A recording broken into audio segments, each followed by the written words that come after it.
সময়ের সাথে সাথে মানুষের বয়স বাড়ে, কিন্তু মানুষের ইমোশনাল যেটা ম্যাচুরিটি সেটা অনেক সময় আসে না, রাইট? অ্যান্ড সাইকোলজিতে বলা হয় যে ইমোশনাল ইম্যাচিওর মানুষরা তাদের লাইফে যখন কোনো সিচুয়েশন আসে তখন তারা সেটাকে রিঅ্যাক্ট করে নাকি রেসপন্ড করে।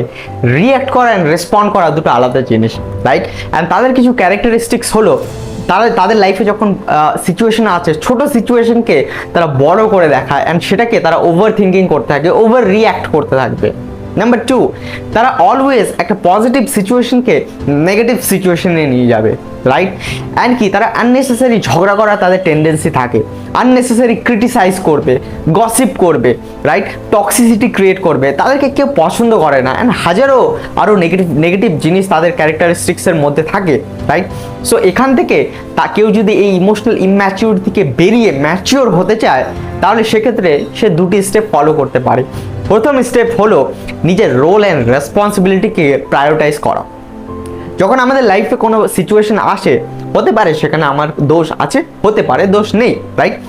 সো যখন আমার দোষ আছে, সামনের মানুষকে আমি কখনোই এটা বলবো না যে আপনার দোষ আছে, আপনার সমস্ত কিছু দোষ। সেখানে আমার যেটা রেসপন্সিবিলিটি, আমার যেটা ভুল, সেটাতে আমি ফিডব্যাক নিয়ে আমি শুধু নিজের ওপরে কাজ করব, নাকি সামনের মানুষকে দু কথা বলে দেবো, রাইট?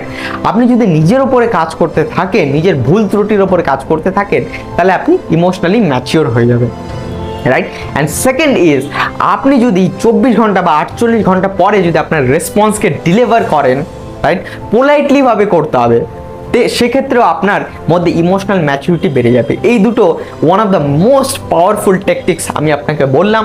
এই দুটো আপনি যখন ইমপ্লিমেন্ট করবেন, দেখবেন আপনার লাইফে আপনি পজিটিভলি গ্রো করতে থাকবেন।